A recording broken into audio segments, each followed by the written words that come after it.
perspective. Okay. First, I want to say thank you very much for the invitation to speak on your show this morning or afternoon. My name is Tanisha Gilliard. I was born in Oceanside, California, which is in San Diego County. I got my bachelor's in cellular and molecular biology from LSU in Shreveport, Louisiana. And I am here pursuing my PhD in biomedical research. I got involved with activism, community advocacy things when I moved here to Nashville, maybe a few months after I met Rashida Fatuga with Gideon's Army. Like Pastor Walker was saying, it's a grassroots army for children where we really focus on identifying and attacking the root causes of the school to prison pipeline through restorative justice practices, both in the schools, in the communities, and in the juvenile court system.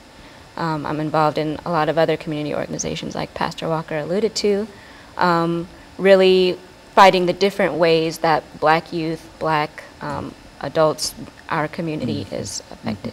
You know, Pastor Walker, I think we've talked about this topic on many occasions, and I think that she introduced another thing that is quite popular now and or quite infamous as far as some people are concerned. Black Lives Matter, you see, and I think that it's within that framework that we want to try to give out as much information as we possibly can today in terms of what our young people must do and some of the challenges that are facing many of them and how they might be able to overcome some of these challenges. Absolutely. But first, let me tag in behind what Tanisha was saying.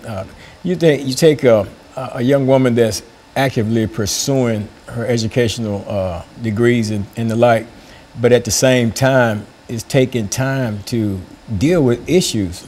Because I noticed when she said concerning her degrees, her field of study doesn't seem to lend itself with what she's actively pursuing in terms of working with Black Lives Matter and Justice for Jefferson Street. Not directly, anyway.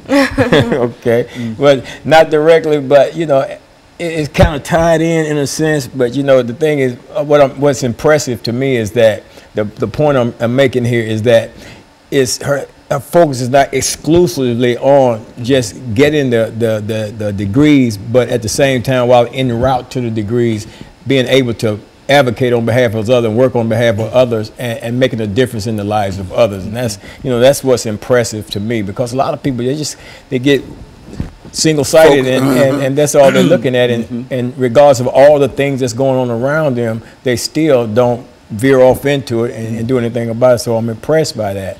What she's doing in her activism. Her whole idea of social consciousness, I think, is one of the things that sort of brings us to her in a real sense. And so what we'll do, we'll take this first commercial break, and we'll be back with our audience following this very, very short commercial break.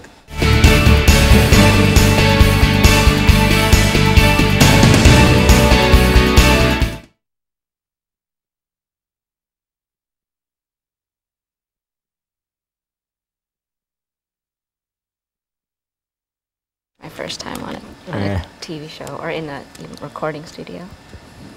And so let's start off. What you're doing, what you want to do, and all this. With the second segment, Ms. Gilliard, by giving you an opportunity to talk about some of the programs that you're involved in. I think you mentioned the fact of Gideon's Army, as well as Black Lives Matter, and et cetera.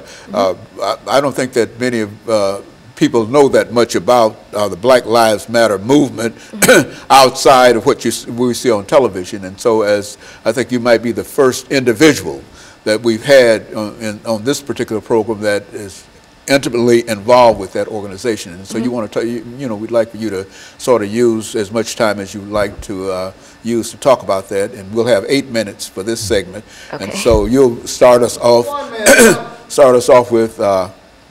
with this segment by talking about 3 or 4 minutes, and then Pastor Walker will make some statements feeding on what you have to say, and then back to you, and so we'll go through this for 8 minutes, and then we'll have a commercial break. Okay?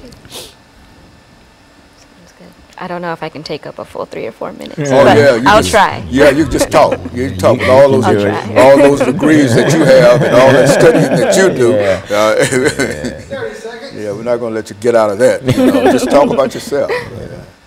I have have a hard time Yes, doing sir. that. Away from California. Holy.